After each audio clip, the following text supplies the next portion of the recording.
这名穿着背心的男子就是彰化怪客，右手拿着球棒要攻击卖场里的客人，男客人都已经吓得躲进柜台，怪客还不罢休，追上来想打人。他整个挡住人，然后就看他，然后他都笑了，他有笑，然后就敲下去了，就从这个正面打上去。 当时被攻击的就是这名男顾客，他到卖场买东西，怎么知道逛到这个柜位，怪客随即就拿了架上的一根球棒，朝他的头部狠狠 K 下去，让他措手不及。他要打我第二下，就赶快跑到他这边来，他原本来打第二下，他刚好这个店长拦着我，他就从这边一直跑啊，然后他就追过来啊，那就追到柜台去了。球棒是拿这一支，就是拿这一支，对，可以从这。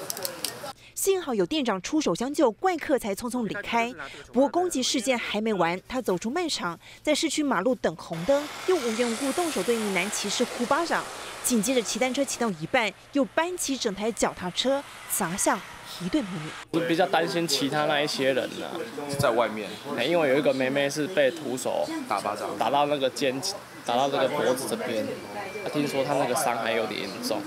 因为还小朋友而已啊！一连3起攻击事件，这名彰化怪客还没有落网，随机攻击就像不定时炸弹，在当地引起很大的恐慌。记者孟辉彰化报道。